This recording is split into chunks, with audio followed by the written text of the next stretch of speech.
কারো কথায় পিছনে ঘুরে তাকালো রিয়ানা আর রোজা। জানিস তো রিয়ান, তোর বোনটা বড্ড বাচাল। এই মেয়েকে কেজে আমি কিভাবে সামলাবো এখন থেকে ভাবতে হবে। রিয়ান নির্ণয়ের কথা শুনে মুচকি হাসতে গিয়েও বোনের রাগী মুখের দিকে তাকিয়ে আর হাসলো না। এই, আপনি কি বললেন আমি বাচাল? আপনি বাচাল, আপনার বউ বাচাল, আপনার শালাশালি সব বাচাল, সাথে আপনার 14 গোষ্ঠী বাচাল। কথাগুলো বলে হাঁপ ছাড়ল রোজা। রোজার কথা শুনে রিয়ানের মুখটা অটোমেটিক হা হয়ে গেল। কথার ফোড়ন কেটে নির্ণয় বলল, অ্যাবসলিউটলি রাইট, একদম ঠিক বলছো সব, বলেই ঠোঁটে বাঁকা করে হাসলো। রিয়ান জেনে আবারও বড় একটা শখ খেলো। এটা কি আদৌ নির্ণয় চৌধুরী, নাকি সন্দেহ হচ্ছে তার? যাকে সবাই ভয় পায়, যার নখের ডগায় সবসময় রাগ থাকে, যে অনায়াসে এতগুলো কথা সহ্য করছে আবার হাসছে। রোজা আজও কিছু বলতে যাবে, তার আগে রিয়ান রোজাকে ধমক দিয়ে বলল, রোজা কি হচ্ছে, কি থাম এবার তোরা। আমাকে কেন বলছো, ওনাকে কেন কিছু বলছো না তুমি? রিয়ান পড়ল বড় মুসিবতে, কারণ নীরকে কিছু বলার সাহস তার নেই। দেখা যাবে তার শোধ নিতে পিছনে কুকুর লাগিয়ে দিবে। ঠিক তো রিয়ান, তুই শুধু রোজকে বকছিস, আমাকে বকা দে, একটু শুনি তোর বকা। না মানে ভাইয়া, রিয়ান কী বলবে ভেবে না পেয়ে রোজাকে বলে, রোজা তুই ওকে চিনিস, পরিচয় হয়েছে তোদের? আমি চিনতে চাই না এই বাজে লোকটাকে, থাকো তুমি, আমি গেলাম। কথাটা বলে রোজা গটগট করে সিঁড়ি দিয়ে নিজের বরাদ্দকৃত রুমে গেল। আর ওর যাওয়ার দিকে নীরবে তাকিয়ে রইল নীর আর রিয়ানের চোখ। হঠাৎ নীরবতা ভেঙে নির্ণয় বলে উঠল, আমার ব্ল্যাক রোজ। রিয়ান যে মরিচের থেকেও তার বোনের ঝাল বেশি। নির্ণয়ের কথা শুনে মুচকি হাসলো রিয়ান, তারপর বলতে শুরু করলো, ও শুধু হাত পায়ে বড় হয়েছে ভাই, মাথায় বুদ্ধি নেই, মুখে খালি কথার ফুলঝুরি। গাড়ি ড্রাইভ করছে আয়ান, তার পাশে বসে আছে রিধিমা। হঠাৎ আয়ানের গাড়িতে গান প্লে করলো, এই পথ যদি শেষ না হয়। রিধিমার দিকে তার চোখ পড়তে আয়ান খেয়াল করলো রিধিমা জানলার বাইরে মনোযোগ দিয়ে তাকিয়েছে। তার চুলগুলো বাতাসে উঠছে। মাহ লাগানো দৃষ্টিতে কিছুক্ষণ তাকিয়ে রইল আয়ান। নিজেকে সামলে আবারও ড্রাইভিংয়ে মন দিল। ওহে মায়াবতী, তোমার নেশা ধরেছে আমাকে। অস্পষ্ট কথাগুলো কানে আসতে জানলা থেকে চোখ সরিয়ে ড্রাইভিং সিটের দিকে ঘুরে তাকালো রিধিমা। কিছু বললেন আপনি? রিধিমার প্রশ্নে আয়ান বাঁকা হেসে বলল, আপনার চুলগুলো বড্ড জ্বালাচ্ছে মিস, এভাবে জ্বালালে না জানি কখন কি হয়। ভড়কে গেল রিধিমা। মানে? উত্তর দিল না আয়ান। রিধিমা আবার খেয়াল করলো তার চুলগুলো বাতাসের কারণে বারবার আয়ানের মুখে লাগছে। রিধিমা কিছুটা লজ্জা পেল, নিজেকে স্বাভাবিক করে চুলগুলো হাত খোপা করে নিল। তা মিস চৌধুরী, রিয়ান আপনার কি হয়? আই মিন, কেমন কাজিন আপনারা? আমি তার বড় আব্বুর মেয়ে। তার মানে এনসির বোন? কে এনসি? জার্মান বার্লিন শহরে ফাঁকা রাস্তায় একা হাঁটছে এক তরুণী। চোখের কোণে জমেছে অভিমানের জল। গভীর চিন্তায় মগ্ন সে। কেন তার জীবনটা এমন হলো? কেন সে সব কিছু থেকে বঞ্চিত? ভাবছে তারও তো একটা সুন্দর জীবন হতে পারত, একটি পরিবার হতে পারত। Wow, what a beautiful day. কারো কথা কানে আসতে সামনে খেয়াল করলো মেয়েটি, কতগুলো অর্ধমাতাল ছেলে তার দিকে তাকিয়েছে। অদ্ভুত তাদের চাহনি, মুখে বিশ্রী হাসি। মেয়েটি কী করবে না ভেবে সে উল্টো ঘুরে দৌড়াতে শুরু করতে পেছনে ছেলেগুলো তার পিছু নিতে শুরু করলো। Hey beautiful lady, just stop, don't run. মেয়েটি প্রাণপণে দৌড়ে চলছে, তার পিছিয়ে ছেলেগুলো দৌড়ে চলছে। কিছু দূর যেতে রাস্তায় পড়ে থাকা কংক্রিটে বেঁধে পড়ে গেল রাস্তায়। পিছনে থাকা ছেলেগুলো তার কাছে এসে থেমে গেল। পড়ে গিয়ে কিছুটা ব্যথা পেয়ে মেয়েটা হাতের কী অংশের চামড়া উঠে গিয়েছে, তবে সেদিকে খেয়াল নেই তার। সে ভয়ে পড়ে থাকা অবস্থায় পায়ের সাহায্যে পেছনে যেতে লাগলো। এতে ছেলেগুলো এগিয়ে আসতে লাগলো। Leave me please, leave me, somebody please help me, help. মেয়েটির কথা শুনে ছেলেগুলোর একজন আরেকজনের মুখে দিকে তাকিয়ে একজোটে উচ্চস্বরে হেঁটে উঠল। মনে হলো তারা কোনো মজার কৌতুক শুনছে। হাসি থামিয়ে তাদের মনে একজন বলল, hey lady, don't shut out, no one is here to help you, better come on, let's enjoy something, you support us, come on baby. কথাগুলো বলে আবার হাসতে শুরু করলো তারা। ওদের মধ্যে একটি ছেলে এসে ক্রমে মেয়েটির কাছে এগিয়ে যাচ্ছে। মেয়েটি নিজের সর্বোচ্চ শক্তি দিয়ে পিছিয়ে যাচ্ছে। এক পর্যায়ে ছেলেটি মেয়েটির কাছে এসে দাঁড়াতে থমকে যায় মেয়েটি। ছেলেটি মেয়েটির কাছে আসতে শুরু করে এক পর্যায়ে তার গলার স্কার্ফ হাত দিয়ে মেয়েটি সেটিকে শক্ত করে টেনে ধরে। সামনে থাকা ছেলেটি জোরে ধাক্কা দিতে ছেলেটি কিছুটা দূরে পড়ে যায়। দাঁড়িয়ে থাকা ছেলেগুলো এসে ছেলেটিকে মারে।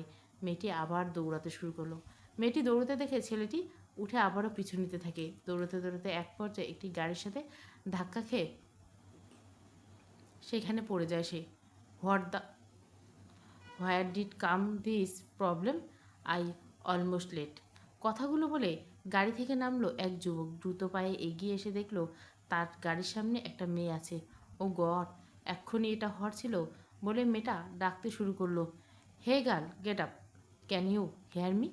যুবক এবার মেয়েটির পাশে বসে মেয়েটিকে নিজের দিকে ঘোরালো। দ্রুত নাকের কাছে হাত দিয়ে দেখলো নিঃশ্বাস পড়ছে কিনা। নিঃশ্বাস পড়ছে, তবে জ্ঞান নেই। ছেলেটি খেয়াল করলো মেয়েটি সুন্দরী, হালকা ফর্সা গায়ের রং, চুলগুলো কাঁধ ছড়িয়ে পিঠ পর্যন্ত, জিন্সের সাথে লং টপ পরছে, তার উপর ডেনিম পরছে, গলার স্কার্ফ। কিছুক্ষণ তাকিয়ে থেকে দ্রুত উঠে গাড়ি থেকে পানির বোতল আনলো যুবকটি। এনে মেয়েটির চোখে মুখে পানি ছিটিয়ে জ্ঞান ফেরানোর চেষ্টা করলো। মেয়েটি চোখ খুলতে যুবক যেন হাঁপ ছেড়ে বাঁচল। Are you okay? কথা সম্পূর্ণ করার আগে মেয়েটি তাকে জড়িয়ে ধরল। এতে কিছুটা ভড়কে গেল যুবকটি। প্লিজ সেভ মি, প্লিজ, আমাকে বাঁচান। ওরা আর কিছু বলতে পারল না। মেয়েটি ইতিমধ্যে হেঁচকে উঠে গেছে। তার পিছনে আঙ্গুলের ইশারা করলো কিছু। যুবকটি তাকাতে খেয়াল করলো কতগুলি ছেলে দৌড়ে আসছে তাদের দিকে। যুবকটি সামনে খেয়াল রেখে মেয়েটি উঠে গাড়িতে উঠতে বলল। দুজনে দৌড়ে গাড়িতে গিয়ে বসলো। গাল ফুলিয়ে বেডের উপর বসে আছে রোজা। কাউকে ভালোবাসে না, কেউ না। কারোর সাথেই আমি কথা বলবো না, কেউ ভালো। হঠাৎ করে রুমের লাইট বন্ধ হয়ে গেছে। রোজা ভয়ে চোখ বন্ধ করে নিল। ভয়ে ভয়ে স্বরে ডাকতে শুরু করলো, ভাইয়া, কই তুমি? তুমি আমার ভয়ে কিছুর উপস্থিতি অনুভব করতে চমকে উঠল রোজা। অন্ধকারে কিছুই দেখতে পাচ্ছে না সে, তবু চোখ জোড়া দিয়ে খুঁজছে যে হঠাৎ একটা মিষ্টি গন্ধ নাকে এলো। গন্ধটা আস্তে আস্তে গাঢ় হতে শুরু করলো। চোখ বন্ধ করে ঘ্রাণ নিতে শুরু করলো রোজা। রোজ পাখি, কণ্ঠটা ভেসে আসতে ভয় আরও জেঁকে বসলো রোজার মনে। চোখ খুলতে কারো গরম নিঃশ্বাস তার চোখে মুখে। কে আছো? রোজ পাখি। আবার সেই ডাক। রোজ পাখি ভয় পেয়ে বেডের কাছ থেকে উঠে দাঁড়াতে রোজার ঘাড়ের উপর কারো গরম নিঃশ্বাস অনুভব করলো। ভয় যেন আরও জেঁকে ধরল তাকে। কে? কে আপনি? এখানে কীভাবে এলেন? এবার পিছন থেকে যেন কেউ শক্ত করে রোজাকে তার বুকের সাথে আষ্টে পৃষ্ঠে জড়িয়ে নিচ্ছে, যার ফলে রোজার পিঠ গিয়ে ঠেকলো তার বুকে। কে আপনি? কথা বলুন। আমার ভয় করছে। ভয় পা আমাকে? আমি চাই তুই যেন ভয় পাইস আমাকে। তোর জীবনে শুধু আমার অস্তিত্ব থাকবে, আমার আধিপত্য চলবে তোর জীবনে। তুই আমার ব্ল্যাক লর্ডস। কথাগুলো বলে রোজাকে নিজের সাথে আরও শক্ত করে চেপে ধরলো। ব্যথায় রোজা কুকিয়ে উঠল। নিজেকে ছাড়ানোর জন্য ছটফট করতে শুরু করলো। এত ছটফট করছিস কেন? শান্ত হয়ে থাক বলছি। ছাড়ুন আমাকে। হুস, শব্দ করে না পাখি। কথাটা বলে রোজার ঘাড়ে নিজের ঠোঁট ছুঁয়ে দিল। রোজা এবার আবেশে নিজের চোখ বন্ধ করে নিল। এই প্রথম কোনো পুরুষ তাকে ছুঁয়েছে। চোখ খুলতে কারো উপস্থিতি টের পেল। সাথে সাথে লাইট অন হয়ে গেল। কে ছিল? কথাটা ভাবতে দৌড়ে রুমের বাইরে চলে এলো, তবে সন্দেহজনক কিছু পেল না। এবার নিজের ঘরে ফিরে এলো। বিশাল শহর বার্লিন, ইউরোপের লন্ডনের পরে সবচেয়ে বড় শহর বার্লিন। আর গুরুত্বের দিক দিয়ে বার্লিন এখন লন্ডনকে ছাপিয়ে গেছে। প্যারিস, রোম বা লন্ডনের মতো জমকালো না হলো বার্লিন ইতিহাসে বেশ বার্লিন। আর গত শতাব্দীর হিসাব ধরলে বার্লিনের মতো ঘটনাবহুল শহর পৃথিবীতে আর দ্বিতীয়টি নেই। বার্লিন প্রথম উল্লেখ পাওয়া যায় 12 শতাব্দীর বাণিজ্যপথ হিসাবে। 1947 সালে বার্লিন পবিত্র রোমান সাম্রাজ্যের প্রদেশ বার্ডেনবুর্গের রাজধানী হয়। এরপর বার্লিন বিভিন্ন সাম্রাজ্যের রাজধানী ছিল। চমৎকার প্রশস্ত রাস্তায় ব্ল্যাক মার্সিডিজে ড্রাইভ করছে অর্ণব। তার পাশে বসে আছে এক তরুণী। অর্ণব কিছু দরকারি কাজে এসেছিল এদিকে। তখনই তার গাড়ির সামনে এসে পড়ে মেয়েটি। তখন তাকে নিয়ে গাড়ি ড্রাইভ করছে সে। বেশ কিছুক্ষণ থাকার পর অপূর্ব জিজ্ঞাসা করলো, এই মেয়ে, এই, তোমার নাম কি? আর ছেলেগুলো কারা ছিল? অপূর্বর কথা কিছুটা চমকে তাকালো মেয়েটি তার দিকে। জি, আমাকে বলছেন? আশেপাশে যখন কেউ নেই তখন তোমাকেই বলছি। নাম কি তোমার? জি, নীলিমা। ছেলেগুলোকে তুমি চেনো? জি না। কোথায় থাকো? অ্যাড্রেস বলো, তোমাকে পৌঁছে দেবো। আবার যেতে হবে আমাকে। মেয়েটিকে চুপ থাকতে দেখে অর্ণব আবারও বলল, কী হলো বলো, তোমার অ্যাড্রেস? সামনে রেস্টুরেন্টের সামনে আমাকে নামিয়ে দিন। অর্ণব আর কথা না বাড়িয়ে তাকে নামিয়ে দিল। নীলিমা গাড়ি থেকে নেমে চলে যেতেই নিয়েও আবারও ঘুরে এসে অর্ণবের জানলায় কাছে নক করলো। অর্ণব তাকে দেখে কাজ না বলে, কিছু বলবে? না মানে আসলে বলো কি বলবে। ধন্যবাদ আমাকে সাহায্য করার জন্য। কথাটা শেষ করে অর্ণবকে কিছু বলার সুযোগ না দিয়ে রেস্টুরেন্টের ভিতরে চলে গেল নীলিমা। অর্ণব নীলিমা যাওয়ার পানে কিছুক্ষণ তাকিয়ে রইল। সেও গাড়ি স্টার্ট দিয়ে চলে গেল। কিছুক্ষণ আগে বাসায় এসেছে রিধিমা। আয়ান তাকে বাড়ির সামনে নামিয়ে দেখছে। বাড়িতে এসে জিনিসপত্র রেখে শাওয়ারে গিয়েছিল সে। বের হতে দেখলো তার আদর বোন গাল ফুলিয়ে বেডের উপর বসে আছে। কী হয়েছে আমার পাখির শুনি? কে ধরেছে, কে মেরেছে, কে দিয়েছে বকা? মিষ্টি হেসে কথাগুলো রোজার পাশে বসলো রিধিমা। বোনকে ধরতে গেলে একদম ধরবে না আমায়। জার্মানিতে আসার পর সবাই বিজি হয়ে গেছো তাই না? আমাকে রেখে একা একা বাইরে যাও। রিধিমা বুঝলো বোনের রাগ হয়েছে, তাই সে রোজার মুখ সামনে হাঁটু ভাঁজ করে বসে কান ধরে বলল, আচ্ছা বাবা, সরি, আমার ভুল হয়ে গেছে, আর এমন হবে না। আমি ভাবলাম জার্নি করে এসেছিস ক্লান্ত, তাই তোকে রেখে গিয়েছিলাম। ভয় পেয়েছিলি? রোজা বাচ্চাদের মতো ঠোঁট ফুলিয়ে বলল, পেয়েছিলাম একটু। এখন বলো কী এনেছো আমার জন্য? আগে উঠতে দিবি তো, তাহলেই না দিব? রিধিমা উঠে গিয়ে ব্যাগ থেকে একটা সুন্দর গাউন বের করলো। ওয়া আপু, এটা খুব সুন্দর, আমার খুব পছন্দ হয়েছে। তুমি দাঁড়াও, আমি এক্ষুনি এটা পরে আসছি, বলে রোজা চেঞ্জ করতে চলে গেল। রিধিমা মনের পাগলামি দেখে মুচকি এসে আবারও বেডে গিয়ে বসলো। 5 মিনিট পর চেঞ্জ করে আসলো রোজা। দেখতে আপনি কেমন লাগছে আমায়? কি, আয় তো এদিকে দেখি, বলে বোনের দিকে হাত বাড়ালো রিধিমা। পুরো প্রিন্সেস লাগছে আমার পাখিকে, বলে বোনের কপালে ঠোঁট ছুঁয়ে দিল রিধিমা। তুমি থাকো, আমি ভাইয়াকে দেখিয়ে আসি। দৌড়ে রুম থেকে বের হয়ে গেল রোজা, উদ্দেশ্য ভাইয়ের রুমে। এদিকে পেছন থেকে রিধিমা বলল, সাবধানে যা, পড়ে যাবি। রোজা কি আর তার কথা শুনে? সে তো এক ছুটে থামলো একটা রুমের সামনে। রুমে ঢুকে তার ভাইকে না দেখে মন খারাপ হলো তার। রুম থেকে বের হবে, দরজার পাশে দাঁড়িয়ে খেয়াল করলো বাম পাশের ঘরগুলোতে কি অন্ধকার, ওখানে কি কেউ থাকে? হঠাৎ তার মাথায় এলো নির্ণয়ের কথা। এই লোক যে বলেছিল এই বাড়ি তার, তবে কি ওইখানে ওই লোক থাকে, নাকি ওখানে কেউ থাকে না? কি আছে ওই দিকটায়? কৌতূহলবশত বাম দিকের ঘরগুলোর দিকে এগিয়ে গেল রোজা। বাম পাশের ঘরগুলোর কাছে আসতে দেখলো একটা ঘরের দরজা হালকা খোলা। রোজ মনকে শক্ত করে বুকে ভরে নিঃশ্বাস নিল। মনে হচ্ছে সে যুদ্ধ জয় করতে যাচ্ছে। ধীর পায়ে দরজা ঠেলে ভিতরে প্রবেশ করছে রোজা। অন্ধকারে কিছুই চোখে পড়ল না। কিছু এগিয়ে এগিয়ে খেয়াল করতে লাল একজোড়া চোখের দেখা পেল। কি ভয়ঙ্কর চোখজোড়া! রোজা থমকে গেল। ঘরে কারের উপস্থিতি টের পেয়ে টাইগার আওয়াজ করতে শুরু করলো। রোজা আবার ভীষণ ভয়ে ভয়ে উল্টো দিকে ঘুরে দৌড় দিতে গিয়ে শক্ত কিছুর সাথে ধাক্কা খেয়ে মেঝেতে পড়ে গেল। ও মারে, কোমর রে গেল রে! আপুরে কই তুই ভাইয়া, বলে কোমর ধরে কাঁদতে লাগলো রোজা। তখনই রুমের লাইট জ্বলে উঠল। এই ঘরে কেন এসেছিস তুই? কি দরকার তোর এখানে? রাগে রিরি করতে করতে কথাগুলো বলে নির্ণয়, হাঁটতে পারিস না, দৌড়ানো খুব শখ তাই না? ঘড়ির কাঁটা 5টা ছুঁই ছুঁই। রিয়ার নিজের কাছে একটু বেরিয়েছিল, কাল থেকে তাকে আবার ভার্সিটি যেতে হবে। কিছুটা সামনে যেতে দেখলো বাইকের উপর বসে দ্বিধায় স্মোক করছে। সাদা টি শার্ট, স্টাইলিশ জিন্সের সাথে লেদার জ্যাকেট পরা, চুলগুলো ব্রাউন কালার, চেহারায় পুরো মাফিয়া মাফিয়া একটা ভাব আছে। রিয়ান এক মনে কিছুক্ষণ তাকিয়ে রইল বাইকের দিকে। রিয়ান যখন জার্মানিতে আসে, এয়ারপোর্ট থেকে যখন নীলের ডুপ্লেক্স বাড়ির উদ্দেশ্যে গাড়িতে যাচ্ছিল, তখন সে দেখছিল রাস্তায় কতগুলো ছেলেকে ইচ্ছে মতো পেটাচ্ছে তিথা। প্রথম কি দেখায় কি না ক্রাশটাই না খেয়েছিল রিয়ান। তার কিছুদিন পর হঠাৎ নিরঞ্জনে দেখা মিলল, তার সাথে ছিল অর্ণব আর আয়ান। ভাবনা থেকে বেরিয়ে এসে রিয়ান তিথার দিকে এগিয়ে যেতে বলতো, আরে ডার্লিং, তুমি এখানে কি করতেছো? নাচতেছি, নাচবি? কিন্তু তুই তো বিড়ি খাচ্ছিস। হোয়াট বিড়ি? আহারে, বাচ্চা মেয়ে বুঝে না। আসো, কলা কিনে দিই। সাতেরটা ফেলো দাও বাবু, বলে হাতের সিগারেটটা নিতে গেল রিয়ান। সর মাদার ড্যাশ! এই, তুই মেয়ে না ছেলে? এত তেজ কেন তোর? তেজ না দেখে তো একটু ভালোবাসতে পারিস। তোরে ভালোবাসার জন্য তো সো কল্ড প্রেমিকা আছে, তার কাছে যা। এইভাবে রাস্তায় ভালোবাসা ভিক্ষে না করে সর চোখের সামনে থেকে।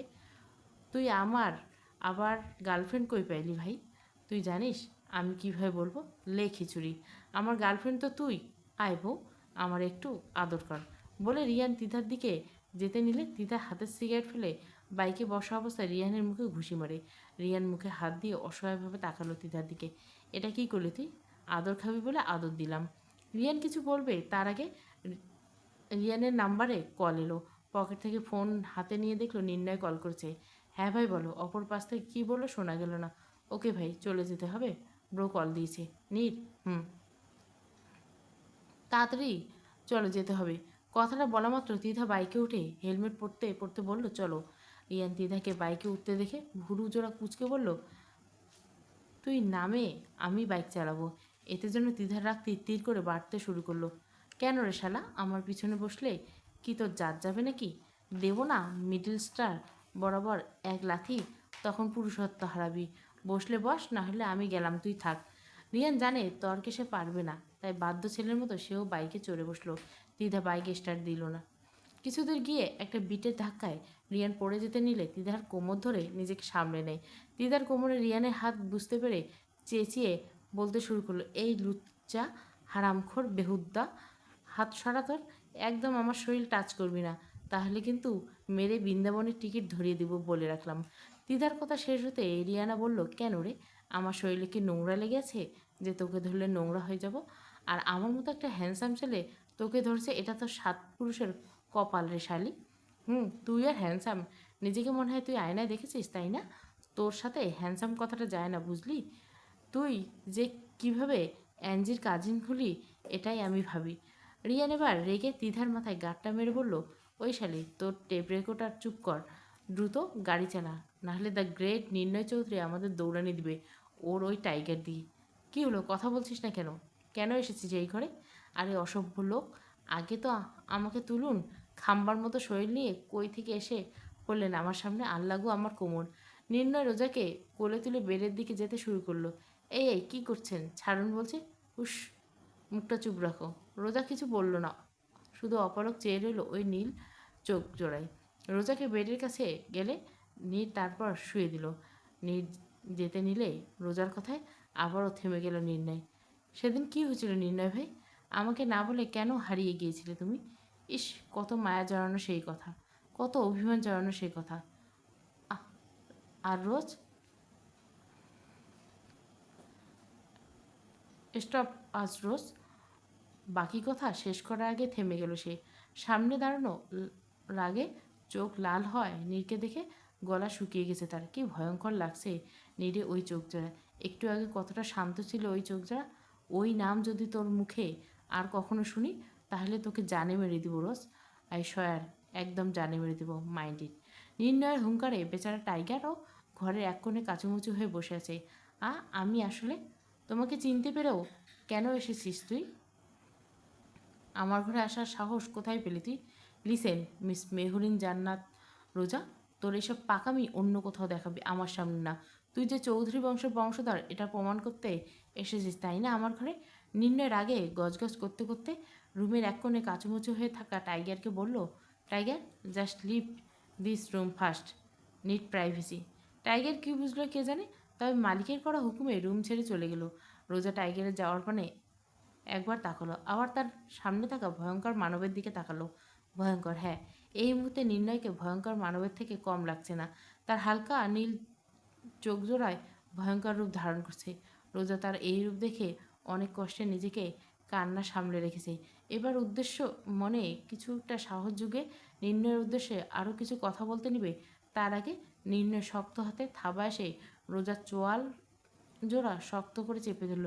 হেসে হেসে বলল, নিজের মুখ বন্ধ রাখ, আর এক্ষুনি আমার রুম থেকে বের হ, আর কখনো আসবি না আমার সামনে।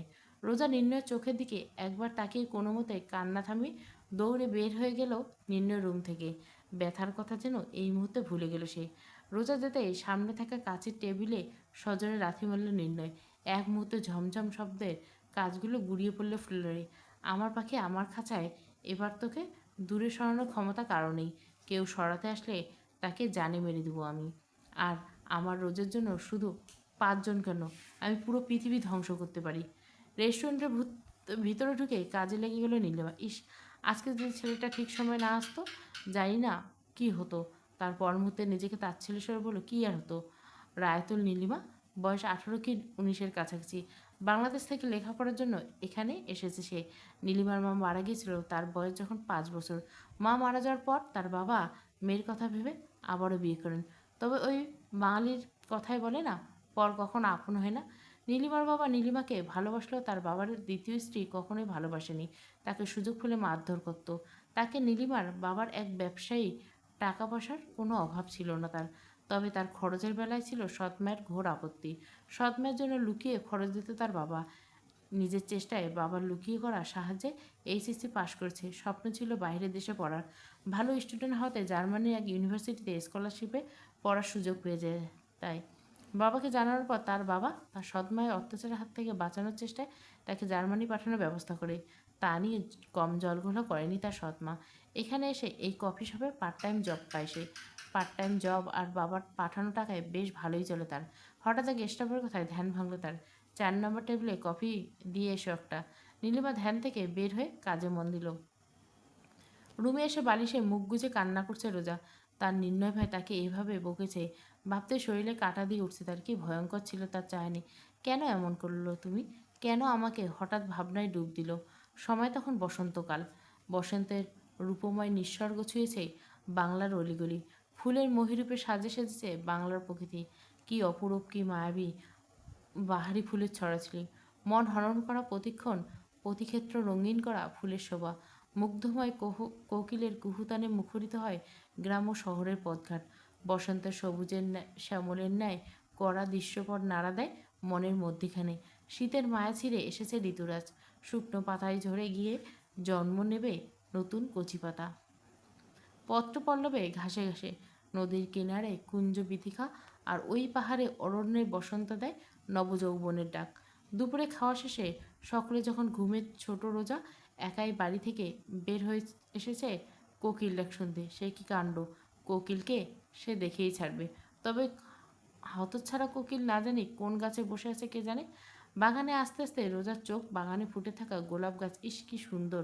রোজা ঘোর লাগা দৃষ্টিতে এক নজর চেয়ে থাকে। যেই না ফুল তুলতে যাবে ঠিক তখনই পেছন থেকে কেউ একজন এসে রোজাকে আটকে দেয়। আরে রোজা, যে কী করছো? রোজা ঘুরে দেখে পিছনে রোজার মামাতো ভাই রোহান। রোহান ভাই তুমি? দেখো না ভাইয়া, একটা পাখির ডাক শুনতে শুনতে এদিকটায় আসছিলাম, এখন ফুল দেখে চোখ আটকে গেছে। তুমি ফুলটা দেবে আমায়? ভাইয়া ফুল নেবে? রোহান ফুল এনে দিল। জানো, আমার কাছে না আরও অনেক ফুল আছে, তুমি যাবে আমার সাথে? সত্যি আছে? হ্যাঁ, অনেকগুলো। আমার সাথে গেলে তোমাকে অনেক চকলেটও দেবো। কিন্তু নির্ভাই খুঁজবে, বাড়ির সবাই খুঁজবে। আমি নির্ভাইকে ডেকে আনি। আরে চলো, তোমার নির্ভাই এখন নেই এখানে, আর বাড়ির সবাই ঘুমাচ্ছে। চুপ করে যাব, তাড়াতাড়ি চলে আসবো। বোকা রোজা না বুঝে সেদিন গিয়েছিল। এইটা কোন জায়গায়? ওরা কারা ভাইয়া? আমি বাসায় যাব ভাইয়া, ছাড়ো। এরপর কি হয়েছিল মনে নেই রোজার। প্রায় 2 মাস হাসপাতালে ছিল। বাসায় ফিরে তার প্রাণপ্রিয় নির্ভয়কে আর সে দেখেনি। বাড়ির সবাইকে অনেকবার জিজ্ঞাসা করলো, কেউ কোনো উত্তর দেয়নি। আজকে নিচে নীরকে দেখে সে প্রথমে চিনতে না পারলো, পরে ঠিকই চিনেছে। ছোটোবেলায় নীরের আর এখনকার নীলের চেহারা যদিও কোনো মিল নেই, তবে ওই যে চোখ জোড়া, প্রথমে চেনা চেনা লাগলো। পরে যখন তার মুখে নির্ণয় চৌধুরী নাম শুনে তখনই একবারে নিশ্চিন্ত হয় এটাই তার ভাই, তার নির্ণয় ভাই। তবে নির্ণয় এই রূপ যে বড্ড আছে না। রোজা কী করিস? কারোটাকে অতীত থেকে বেরিয়ে এলো, চোখ মুছে নিল। পেছন বিছানা ছেড়ে উঠে দেখে রিধিমা। আরে আপু, তুমি কখন এলে? এ কি কাঁদছিলে তুই? কী হয়েছে বোন? কই না তো, আসলে বাড়ির কথা খুব মনে পড়ছিল তাই। পাগল মেয়ে একটা। চল কিচেনে আমি খাবার বানাবো, তুই বসে থাকবি। দুজনের কথার মাঝে নিচে কারো চেঁচামেচিতে রোজাকে রেখে তাড়াতাড়ি বেরিয়ে এলো রিধিমা। হলরুমে এসে থেকে তিধা আর রিয়ান দুজনে মারামারি করছে। রিয়ান তিধার চুল টেনে ধরেছে। তিধাও রিয়ানের চুল ধরে বলছে, এই গিরগিটির বাচ্চা, চুল ছাড়। মেয়েদের চুল ধরিস, লজ্জা করে না? রিয়ানও কম কিসে, সেও বলতে শুরু করলো, ওই রাক্ষসী ডাইনি, অবলা একটা ছেলেকে কি নির্যাতন করছিস? আগে আমার চুল ছাড়, না হলে এখনই বাসর সেরে ফেলবো। তবে রে, করাচ্ছি তোকে বাসর, বলে তিধা রিয়ানের পায়ের উপর পাড়া মারল। পায়ের ব্যথায় রিয়ান তিধার চুল ছেড়ে দিল। সেই সুযোগে রিয়ানের হাতে কামড় দিল চুদা। ওরে রাক্ষসী, মাংসখোকো প্রাণী, শালির বেটি, বউ জঙ্গলি, ওরে তোর জামাই তোরে দিনরাত পেটাবে রে। আর একটা দিব নাকি তোকে লাথি? রিধিমা কাউচের কাছে এসে চোখ গোল গোল করে দাঁড়িয়ে আছে, কি হচ্ছে বোঝার চেষ্টা করছে। আর ওইদিকে রিয়ান আর তিধার মারামারি সিঁড়ি থেকে দেখে আসছে রোজা। ইস কি সুন্দর সেই হাসি, যেন কোনো ছেলের হার্টবিট ফাস্ট করতে সক্ষম এই হাসি। রোজা কি জানে তার এই হাসি মুগ্ধ হয়ে একজন দেখছে? কি হচ্ছে এইখানে? কারো কথায় সকলে চোখ গেল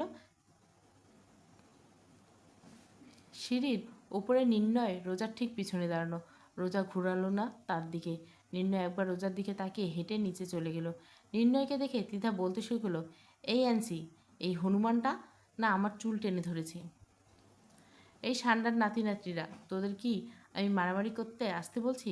আর বাকি বলদ দুইটা কই? দেখ না ভাই, এই আক্তাইরের বাচ্চা, ভেটকির বাচ্চা, বালফালার নাতনি আমারে কামড়াইয়া আমার গোশ তুলছে ভাই। এই মুখ সামলে কথা বল। এইবার তো কামড় দিছি, বেশি কথা বললে বংশের বাতি ফুটো করে দিব। ওদের কারো কথায় নীরের কানে ঢুকলো না। কি ঢুকে নাই কে জানে। নীর তো রোজাকে দেখতে ব্যস্ত। আমার বিড়াল আমারই ম্যাও।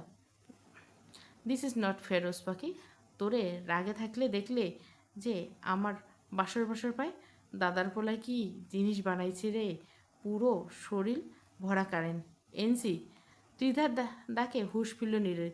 ভুরু জোড়া কুচকে ত্রিধার দিকে তাকালো। কি সমস্যা বল। এদিকে এক ধ্যানে নিজের ভাইকে দেখছে রিধিমা। আজ কতগুলো বছর পর ভাইকে চোখে দেখছে সে। তার একমাত্র ভাই, চৌধুরী বংশের বড় ছেলে। নীর কখনো রিধিমাকে সৎ ভাবে না, নিজের বোন ভেবে এসেছে। রিধিমাও তা ভেবেছে। হোক না মা আলাদা, তাতে কি, তাদের রক্ত তো এক। রোজ ওখানে কি করছিস, এখানে আয়। রোজা রুমে যাওয়ার জন্য পা বাড়িয়েছিল। রিয়ানের কথায় থেমে গেল। রিয়ানের কথা সবার নজর গেল সিঁড়ির উপরে দাঁড়িয়ে থাকা রোজার দিকে। ব্ল্যাক টি শার্ট, সাথে প্লাজো, কোমরে ছড়িয়ে পড়া চুলগুলো দুভাগে হ্যালো কিউটি ব্যান্ড দিয়ে খুব সুন্দর করে বেঁধে রাখা। টানা টানা হরিণী চোখ জোড়া হালকা কাজলে পলে প্রকাশ পাচ্ছে। সব দিয়ে দেখতে মনে হচ্ছে ছোটোখাটো একটা পুতুলের মতো। রোজাকে অপলক তাকিয়েছে সকলে, শুধুমাত্র একজন ছাড়া, সে হলো নির্ণয় চৌধুরী। সকলের নীরবতা ভেঙে ত্রিধা দৌড়ে গিয়ে সিঁড়ি থেকে রোজাকে টেনে হলরুমে নিয়ে আসলো। কি কিউট বারবি ডলটা কে রে ন্যান্সি। কথাটা বলে যেই না রোজার গাল ধরতে যাবে, তখনই এক গম্ভীর স্বরে হাত থেমে গেল teacher. Don't touch her, she is only my property. কথা বলে ছো মেরে রোজাকে তিথার কাছ থেকে দূরে সরিয়ে আনল নীর। এক মুহূর্তের জন্য পুরা রুমে নীরবতা বিরাজ করছে। রোজাকে যেন তার কান বিশ্বাস করতে পারছে না। কি বলল তার নির্ণয় ভাই? রোজা তার নিজের। পরক্ষণে মনে পড়লো সে ভয়ঙ্কর রূপের কথা। তাহলে তখন ওই ব্যবহারটা করার মানে কি? শালার বেটা আমারে রাগও দেখাবে, আবার আমার নিজের বলে দাবি করবে। কি পেয়েছে মুহূর্তে নিজের মাথায় সুবুদ্ধিগুলো সজাগ হলো তার। নির্ণয়কে ভেঙচি কেটে সোজা গিয়ে জড়িয়ে ধরল তিদাকে। আরে আপু, আমি রোজা চৌধুরী, রিয়ান ভাই বোন। তারপর তিদাকে ছেড়ে রিধিমাকে ইশারা করেও দেখালো। আরও হলো রিধিমা নির্ণয় ভাইয়ের বোন, আমাদের কাজিন। Oh how sweet. রিয়ানের মতো উগান্ডা যে তোমার মতো একটা কিউট বোন আছে জানতামই না। কিরে আনছি, তুইও তো কখনো বলিসনি তোর দুটো বোন আছে। একে তো দিদাকে জড়িয়ে ধরে রাগে চোখ লাল হয়ে আছে নির্ণয়, তার মধ্যে বোন কথাটা কর্ণপাত হতে যেন রাগ সপ্তম আকাশে শুয়েছে। চোখ বন্ধ করে বৃথা নিজের রাগ নিয়ন্ত্রণের চেষ্টা করছে। এরই মধ্যে দরজা দিয়ে ঢুকলো অপূর্ব আর আয়ান। আমাদের ছাড়া কী নিয়ে গল্প হচ্ছে এখানে, কথাগুলো বলতে বলতে নীরের পাশে এসে বসলো তারা। আয়ানকে দেখে রিধিমা খানিকটা লজ্জা পেয়ে চুপচাপ দাঁড়িয়ে রইল। আয়ান রোজাকে দেখে খুশি হয়ে গেল। হে কিউটি ভাই, কেমন? কথাটা শেষ করার আগে নীরের চোখে চোখ পড়ল তার। নীর জন্য চোখ দিয়ে তাকে ভস্ম করে দিবে তা দেখে কাশি উঠে গেল তার। রিধিমা দৌড়ে পানি এনে দিল আয়নের হাতে। আয়ন ঢকঢক করে পানিটা শেষ করে রিধিমার হাতে গ্লাস দিল। রিধিমা গ্লাস নিয়ে সকলকে উদ্দেশ্য করে বলল, তোমরা কি কফি খাবে? সকলে মাথা নাড়ল, তবে নীর কিছু বলল না। রিধিমা এবার নীরের সামনে এসে বলল, ভাই তুমি কি কফি খাবে? নীর মাথা না তুলে বলল, ব্ল্যাক কফি। রিধিমা চলে আসতে রিয়ানা তিধা গিয়ে বসলো নীরের সামনে। রিধিমা কিচেনে গিয়ে কফি বানাতে শুরু করলো আর রোজা পাশে বসে মনের সুখে ফল কেটে খাচ্ছে।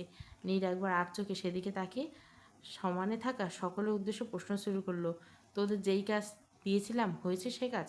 সকলের দৃষ্টি এখন নীরের দিকে। আয়ান বলতে শুকলো, ব্রো, ত্রিধার দেওয়ার লোকেশনে আমরা পৌঁছানোর আগে কেউ ওই খালাস করে দিয়েছে। ওই শহরের পুরো ঘর সার্চ করেছি, কিছুই পাওয়া যায়নি। নিশ্চয় আমাদের গার্ডদের মধ্যে কেউ বেইমানি করছে ভাই। অর্ণব ল্যাপটপে কাজ সারছিল এতক্ষণে। নীরের দিকে তাকিয়ে বলো, ভাই তথ্যমন্ত্রীর ছেলে জিম ম্যাটে উঠেছে, ওরে ধরতে পারলে ওর বাপের হাতে আনা যাবে। ত্রিধা ওর রুমে পাসওয়ার্ড আমাদের হ্যাক করতে হবে। তাহলে অর্ণবকে থামিয়ে দিল নীর। আজকে মিশনের জন্য তৈরি হয়। কিচেনের শব্দ কানে আসতেই কথা থেমে গেল নীরের। রিয়ান দৌড়ে গেল কিচেনে দিকে, যা দেখলো রোজা হাত থেকে অনবরত রক্ত পড়ছে। রিধিমা কোনো রকমে হাত চেপেছে, তার রক্ত পড়ছে। ভাই জলদি এসো এখানে। রিয়ান রোজার হাত ধরে হল রুমের দিকে নিয়ে আসতে আসতে নীরকে রাখছি। রোজার হাতে রক্ত দেখে নীর ছুটে এলো রোজার কাছে। রিয়ানের কাছ থেকে রোজার হাত ছাড়িয়ে নিল। রিয়ান, জলদি অ্যান্টিসেপ্টিক নিয়ে আয়। নীরের কথা রিয়ানের কানে যেতে ছুট লাগালো দোতলার ঘরে থেকে। এতক্ষণে আয়ান অন্নবা তিধাও এসেছে রোজার কাছে। অ্যানি, ওকে টেবিলে বসা। কীভাবে হলো এসব রিধিমা? তিধার কথায় রিধিমা এক একবার তিধা একবার নীরের দিকে তাকায়। এরপর কান্না জমা কণ্ঠে বলতে লাগলো, আমি তো কফি বানাচ্ছিলাম, আমি খেয়াল করিনি ও কীভাবে কেটেছে। বলে কান্না শুরু করে দিল যে। Stop crying. নীরের ধমকে চমকে উঠল রিধিমা। রোজা সহ উপস্থিত সকলে। এত সাহস কোথায় পেলি তুই রোজ? আমার উপরে জেদ করে হাত কাটছিস? রোজা নিশ্চুপ। কী হলো বল? কত বড় কলিজা নিয়ে ঘুরিস তুই? আজকে তোর কলিজার ভুনা খিচুড়ি বানাবো আমি। কথা শেষ করে টেনে সিঁড়ি দিয়ে উপরে নিয়ে যেতে লাগলো। উপস্থিত সকলে হতবাক। কী হচ্ছে বুঝতে উঠে পারছে না। নীর কারো দিকে না তাকিয়ে সোজা রুমে নিয়ে দরজা লাগিয়ে দিল। কী করছেন নির্ণয় ভাই? হাত ছাড়ুন আমার। হাতে অনেক ব্যথা, ছাড়ুন বলছি। রোজার কোনো কথা নির্ণয়ের কান পর্যন্ত পৌঁছায় না। সে রোজাকে টেনে এনে এক প্রকার বিছানায় শুয়ে মারে। তারপর উল্টো ঘুরে বিশাল আয়না বিশিষ্ট ড্রেসিং টেবিলে এগিয়ে যায়। ড্রেসিং টেবিলে ড্রয়ার থেকে একটা বক্স নিয়ে ফিরে আসে রোজার পাশে। তার পাশেই বাবু হয়ে কিছুক্ষণ পর্যবেক্ষণ করে রোজাকে। হাতটা এদিকে দে। লাগবে না নির্ণয় ভাই, আমার নিজের কাজ আমি নিজেই করতে পারি। তোর বালের পেঁচাল শুনতে চাইনি। হাত দে, চেয়েছি হাত দে। বলছি না দিব না, আমাকে যেতে দিন। যাকে কে আটকে রেখেছে তোকে? কথাটা বলে বেড়ে হেলান দিয়ে রইল নির্ণয়। রোজাত একবার তার দিকে তাকিয়ে মুখ বাঁকালো, তারপর উঠে যেতে নিলে নির্ণয় হাত ধরে আবারও বসিয়ে দিল। এবার কোনো কথা না বলে হাত নিয়ে অ্যান্টিসেপটিক লাগাতে শুরু করলো। আপনি বড়ই নিষ্ঠুর পুরুষ নির্ণয় ভাই। আগে তো এমন ছিলেন না, কেন এমন হলেন? মনে মনে কথাগুলো বললে রোজা, তবে মুখে বলা সাহস হলো না। চোখের কোণে পানি এসেছে, জমেছে তার গালে। নির্ণয় রোজার দিকে তাকিয়ে দেখলো তার চোখে পাখি। অসহায় সুরে বলল, ব্যথা করছে পাখি, একটু সহ্য কর, এক্ষুনি হয়ে যাবে। কেন এমন করলি বলতো? উফ, একটু ব্যথা করছে না। এই ব্যথার থেকে হাজার গুণ ব্যথা আপনার তখনকার করা ব্যবহারে পেয়েছি। নির্ণয় শুনল রোজার কথা, তবে কোনো উত্তর করলো না। হাতের ব্যান্ডেজটা লাগানো শেষে উঠে যেতে নিলে তার হাত ধরে ফেলল রোজা। নির্ণয় ভাই। নির্ণয় রোজার কাছ থেকে হাত ছড়িয়ে নিয়ে বাক্সটা যেখান থেকে এনেছিল সেখানে রেখে দিল। পকেট থেকে ফোন বের করে কাউকে কল করে খাবার নিয়ে আসতে বলল। তারপর ফোন রেখে ওয়াশরুমের উদ্দেশ্যে পা বাড়ালো। রোজা তার যাওয়ার পরে তাকিয়ে একটা দীর্ঘশ্বাস ফেলল। 10 মিনিটের মাথায় দরজায় কারো নক করতে বিছানা ছেড়ে উঠে দরজার কাছে গেল রোজা। এক হাতে দরজা খুলে দেখলো রিয়ান খাবার হাতে দাঁড়িয়ে আছে। কিরে বোনু, ঠিক আছিস তো? ভাইয়া কি তোকে খুব? রোজা মাথা নাড়িয়ে না বুঝলো, তবে কোনো উত্তর করলো না। রিয়ান মনে তাতে শান্ত হলো। রিয়ান দরজা থেকে উকি দিয়ে নির্ণয়কে দেখছিল, তবে দেখা না পেয়ে ভেতরের উদ্দেশ্যে পা বাড়াতে কেউ ছো মেরে হাত থেকে খাবারগুলো নিয়ে নিল। রিয়ান রোজা দুজনে অবাক। এখন আসতে পারিস, তোর কাজ শেষ, যা ভাগ। এটা কি হলো ভাই? কাজের সময় হাজি, কাজ ফুরাইলে পাজি। এটা কিন্তু ঠিক হলো না। এখানে কোনটা ঠিক কোনটা ভুল সেই জ্ঞান আমার তোর কাছে নিতে হবে? তবে রে শালা, ভুল বললে। আমি তোমার শালা না সম্বন্ধী হব। তুই যাবি নাকি টাইগারকে ডাকবো? আরে বাবা যাচ্ছি, ওরে আবার ডাকতে হবে না। কথাটা বলে কটমট করে স্থান ত্যাগ করলো রিয়ানা। নিম্ন দরজা লাগিয়ে খাবার হাতেই বেডে বসলো। রোজার দিকে তাকাতে দেখলো সে মুখ ফুলিয়ে দরজার কাছে দাঁড়িয়ে আছে। 2 মিনিট টাইম দিচ্ছি, কেউ যদি এর মধ্যে এসে আমার পাশে না বসে পরবর্তীতে কি হবে I have no idea. Only 2 minutes. কথা শেষ করে ঘড়ির দিকে তাকালো নির্ণয়, তবে এতে যেন রোজা একটুও টলল না। কী রে, কী হচ্ছে? অ্যানিস কি মেয়েটাকে মারধর করবে নাকি? আরে ওর বিয়ে কেন বুঝতে পারছি না। ত্রিধা চিন্তিত কণ্ঠে কথাগুলো বলল। ত্রিধা, অয়ন, অপূর্ব, রিধিমা সকলে ডাইনিং টেবিলে বসেছিল। সকলে চিন্তিত মুখ। ত্রিধার কথাগুলো কানে আসতে সকলে তার মুখের দিকে তাকিয়ে। এভাবে তাকাচ্ছিস কেন? আমার মুখে কি গু লেগে আছে নাকি? হাড়খোরের দল। রাগী স্বরে কথাগুলো বল ত্রিধা। আপু চিন্তা করুন না, রিয়ান উপরে গেছে, আসলেই জানা যাবে। কথাগুলো বলে সিঁড়ির দিকে তাকালো রিধিমা। দেখলো রিয়ান বিড়বিড় করে কিছু বলতে বলতে এদিকে আসছে। রিয়ানকে আসতে দেখে টেবিল ছেড়ে উঠে দাঁড়ালো রিধিমা। দৌড়ে রিয়ানের সামনে এসে দাঁড়ালো। ভাই, কি ওকে মেরেছে? রিয়ান, উপরে কি হচ্ছে, কি দেখে এলি? রিধিমার কথা পাত্তা না দিয়ে টেবিলে গিয়ে বসে ফ্রুটসের ঝুড়ি নিয়ে একটা আপেল হাতে নিয়ে মনের সুখে খেতে লাগলো। রিয়ানের গা ছাড়া ভাবে খেপে গেল ত্রিধা। এতগুলো মানুষের চিন্তায় মরে যাচ্ছে, ও কিনা আপেল চিবাচ্ছে। ওই মাতারি, উপরে কি হচ্ছে তা না বলে তুই আপেল চিবাচ্ছিস? আপেল না খেয়ে আমরা চিন্তায় মরে যাচ্ছি, আর তুই তো মরে যা, কে বেঁধে রেখেছে? আর শোন, লজ্জা মেয়েদের ভূষণ, বুঝলি? তোর মধ্যে তো মেয়েদের কোনো গুণ নেই। তুই কি আদৌ মেয়ে? আমি কনফিউজড। রিয়ানের গা ছাড়া ভাবে অপূর্ব গিয়ে রিয়ানের হাতে আপেল নিয়ে নিল। কিরে ভাই, বল না উপরে কী হচ্ছে? আমাদের টেনশন হচ্ছে, বুঝিস না? রিয়ান চেয়ার থেকে উঠে এসে অপূর্বর কাঁধে হাত দিল। অপূর্ব বিরক্ত চোখ মুখ কুঁচকে বলল, আরে রোজ ইজ ফাইন, ওরে কিছু না ভাই। আর করবে নাও। যত্ন করে ওষুধ লাগিয়ে সে দেখে এলাম। কথাটা শুনে সবাই যেন হাঁপ ছেড়ে বাঁচল। তোদের এনসি রোজকে নিয়ে একটু বেশিই ডেসপারেট কি না? 4 3 2 1 সময় শেষ। কথাটা বলতে বলতে এগিয়ে এসে ছোট করে রোজাকে কাঁধে করে বিছানায় এনে বসিয়ে দিল নির্ণয়। কি হলো ব্যাপারটা? মস্তিষ্ক প্রসেস হতে চেঁচিয়ে উঠল রোজা। এই অসভ্য লোক! কথা শেষ করার আগে এক লোকমা ভাত পুড়ে দিল রোজার মুখে। রোজা চুপ মুখ কুঁচকে নিল। তাড়াতাড়ি শেষ করো মুখেরটা। তোর পিছনে পড়ে থাকার মতো সময় নেই আমার। রোজা তাড়াতাড়ি মুখের ভাতগুলো গিলে ফেলল। কে বলেছে আপনাকে? স মু আবারও এক লোকমা ভাত পুরো দিল রোজার মুখে। রাগে বিরক্তিতে চোখ বন্ধ করে নিল। এইভাবে হচ্ছে না। এই লোক তো ভারী চালাকি। ক্ষণিকের দুষ্টু বুদ্ধি নাড়া দিল রোজার মাথায়। ভদ্র মেয়ের মতো ভাত খেতে লাগলো রোজা। তবে খাওয়ার মাঝে মাঝে নির্ণয়ের হাতে কামড় দিতে ভুলল না। মুহূর্তে তার মুখে হাসি উঠল, জয়ের হাসি। কিন্তু একি এই লোকের কিছুই বলছে না কেন? তোর খরগোশের মতো দাঁতের কামড়ে আমার কিচ্ছু হবে না। তাই নিজের শক্তি নষ্ট না করে চুপচাপ খা। শক্তি জমিয়ে রাখ, কাজে লাগবে। ওরও হনুমানের বাচ্চা লাগবে কি করে? তোর তো ওই শরীর নাকি খাম্বা নাকি আমি ভাবি? আমার জিম করে বানানো বডিকে তুই খাম্বা বানিয়ে দিলি? সিরিয়াসলি রোজ? দিন শেষে এই খাম্বার তলে তো থাকতে হবে। মানে? তোর মতো মাথা মোটার এইসব ঢুকবে না, চুপচাপ খা। রোজা আর কথা বলল না, খাওয়ায় মনোযোগ দিল। বড় বড় লোকমা করে পুরো 1 প্লেট ভাত দিয়ে ব্রেড নিয়ে পাশে টি টেবিলে রেখে এলো নীর। হাতে 1 পাতা ব্যথার ট্যাবলেট। তার মধ্যে ট্যাবলেট খুলে হাতে নিয়ে 1 গ্লাস পানি হাতে রোজের দিকে এগিয়ে আসতে রোজ উঠে বেডের এক কোণে দাঁড়িয়ে পড়ল। নির্ণয় ভুরু কুচকে তাকালো রোজের দিকে। হোয়াট হ্যাপেন্ড রোজ? ওখানে কি করছিস? তুই নিচে নেমে আয়। আপনি কি আমার উপর খুব রেগে আছেন নির্ণয় ভাই? হাতে কামড় দিয়েছি কি ব্যথা পেয়েছেন? আচ্ছা, আমি খুব সরি। তবুও আমাকে অত বড় ওষুধ খেতে বলবেন না নির্ণয় ভাই। ওই ওষুধ আমার গলা দিয়ে নামবে না। কোথায় অত বড় ওষুধ? এইটুকুই তো, চোখ বন্ধ করে গিলে ফেল, দেখবি গলায় আটকাবে না। না, আমি খাবো না, সরানোটাকে। এই মেয়ে, এই এত বড় মেয়ে হয়ে এই ওষুধ ভয় পাচ্ছিস? নিচে আয়, নাহলে আমি উপরে আসলে কিন্তু তোকে শাস্তি পেতে হবে রোজ। রোজা মনে হলো নির্ণয়ের কথা একদম শুনতেই পায়নি, এমনভাবে দাঁড়িয়ে রইল। রোজ নিচে আয় বলছি। নিচে নামলে চকলেট দিব। ওষুধ খাওয়াবো না, আয়। সত্যি বলছেন তো নির্ণয় ভাই? চকলেট দেবেন? হ্যাঁ, আয় দিব। চকলেট কথা শুনে বিছানা থেকে নিচে নেমে এলো রোজা। নীর প্যাকেট থেকে একটা চকলেট বের করে রোজার হাতে ধরিয়ে দিয়ে রুম থেকে বের হয়ে গেল। রোজা মনের সুখে চকলেট খেতে লাগলো। কিছুক্ষণের মধ্যে রুমে এলো নির্ণয়। এসে দেখে রোজা চকলেট দিয়ে পুরো মুখ মাখিয়ে ফেলছে। তা দেখে মুচকে আসলো সে। একাই খাবি? আমাকে দিবি না? আপনি চকলেট খাবেন নির্ণয় ভাই? দিবি আমাকে?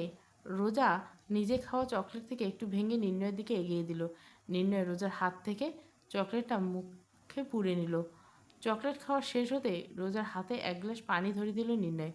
পুরো পানিটা শেষ করবি, একটুও যেন অবশিষ্ট না থাকে। রোজা কোনো কথা না বলে পানি খেয়ে নিল। নির্ণয় রোজার মুখ মুছে দিয়ে ওকে রেস্ট নিতে বলল। আমি কি ঘরে যাব নির্ণয় ভাই? একদম মাটিতে পা রাখবি না বলে রাখলাম। আমি তো ঘরে যেতে চেয়েছি। কি আনতে হবে আমাকে বল। রোজা মুখ বাঁকিয়ে উল্টো ঘুরে শুয়ে পড়ল। ঘুম ঘুম পাচ্ছে তার। রোজাকে শুতে দেখে নির্ণয় ওয়াশরুমের উদ্দেশ্যে পা বাড়ালো। মাথাটা ভীষণ ধরেছে, তার শাওয়ার নিতে হবে। প্রায় আধা ঘন্টা লম্বা শাওয়ার নিয়ে বেরিয়ে এলো নির্ণয় উন্মুক্ত শরীরে। কোমরে জড়ানো ব্ল্যাক রঙের একটা টাওয়াল। চুলগুলো পানিগুলো ঝাড়তে ঝাড়তে বেরিয়ে এলো। সামনের দিকে চোখ পড়তে দেখলো তার প্রেয়সী গভীর ঘুমে আচ্ছন্ন। ঘুমাবেই না কেন? একটু আগে সেই তো পানির সাথে স্লিপিং মিশিয়ে দিয়েছে। ঘুমের মধ্যে বাচ্চাদের মতো ঠোঁট উল্টে রেখেছে রোজা। কে বলবে এই মেয়ে কোন ছেলের মন চুরি করছে? কাবার থেকে একটা ব্ল্যাক টি শার্ট আর ট্রাউজার বের করে পরে নিল নির্ণয়। নিজের চুলগুলোকে আরও একবার ঝেড়ে এগিয়ে এলো ঘুমন্ত রাজকুমারীর দিকে। রাজকুমারী, হ্যাঁ রাজকুমারী তো, তার রাজকুমারী। এই বাচ্চা মেয়েটা তার মন কেড়েছে, আজ নয় বহু বছর আগে। সে কথা কি এই মেয়ে জানে? ঘোর লাগা চোখে রোজাকে দেখছে। She is my, yes she is only mine বলে রোজার কপালে ভালোবাসার পরশ রেখে দিল নির্ণয়। তারপর সেও পাশে শুয়ে পড়ল। রোজাকে ঘুরিয়ে নিজের বুকে নিল। এখন শান্তি লাগছে, তার ভীষণ শান্তি লাগছে। শরীরে ঠান্ডা হাতের ছোঁয়া পেতে ঘুমের মধু বারবার কেঁপে উঠছে মেয়েটা। রাত প্রায় 12:30টার কাছাকাছি। ভাইব্রেট মধ্যে থাকা ফোনটা বারবার কেঁপে উঠছে। ঘুম চোখে ফোনটা হাতে তুলে নিল। অন্য ফোন। হ্যালো। অপর পাশ থেকে কী বলে ঠিক শোনা গেল না। আরসি বলে ফোনটা কেটে উঠে পড়ল নির্ণয়। পাশেই তার ঘুমন্ত পড়ি। সে মন ভরে তাকে দেখে বিছানা ছেড়ে উঠে পড়ল। আজকে মিশনে তাকে যেতে হবে।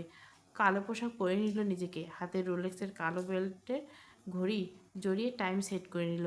নিজের পছন্দের চন্দন কাঠের পারফিউমটা নিয়ে নিল। চুলগুলো হাত দিয়ে ব্রাশ করে আয়নার নিজের প্রতিচ্ছবি দেখে হাসল সে। হাসির মাঝে তার মুখে হিংস্রতা প্রকাশ পাচ্ছে। নীল মণির চোখ জোড়া সাদা অংশটুকু ইতিমধ্যে লাল রং ধারণ করছে। Matrix clubs in Berlin. Matrix club বার্লিনের সবচেয়ে সেরা ক্লাবের মধ্যে একটা। রাত প্রায় 1টার কাছাকাছি। লাউড স্পিকারে গানের তালে নেচে চলছে বেশ কিছু ছেলে মেয়ে। হাতে কারো কারো ওয়াইনের গ্লাস, কেউ কেউ নারীর সঙ্গে মশগুল। সেখানে খানিকটা দূরে এক গ্লাস একে অপরের ওয়াইনে গ্লাস খালি করে চলছে এক যুবক। গায়ের গড়ন বেশ দেখতে, বড়লোক বাপের রেখে যাওয়া ছেলে। হয়তো প্রতিদিন জিম করে বডিটাকে আকর্ষণীয় বানিয়েছে। 1 পা 2 পা করে তা এগিয়ে গিয়ে এক অতীব সুন্দরী, পরনে ওয়েস্টার্ন শরীরে বেশ জায়গায় উন্মুক্ত, বেশ লস্যময়ী মেয়েটি এগিয়ে এসে বলল, ছেলেটির পাশে হাতে এক ওয়াইন বোতল তুলে নিল। আর তা ছেলেটি গ্লাসে ঢালতে লাগলো। Hey handsome, you wanna stay one night with me? চৌকিতে থাকলো ছেলেটা, চোখে মুখে হাসি ফুটে উঠল। ইয়েস বেবি, হোয়াই নট, বলে মেয়েটির কাঁধে হাত লাগলো। লেটস গো ববি, বলেই উঠে দাঁড়িয়ে সে নেশায় পুরো মত্ত হয়ে আছে। প্রণয়ের প্রথম পুরুষ, দ্বিতীয় পর্ব। পুরো গল্প প্লেলিস্টে পেয়ে যাবেন।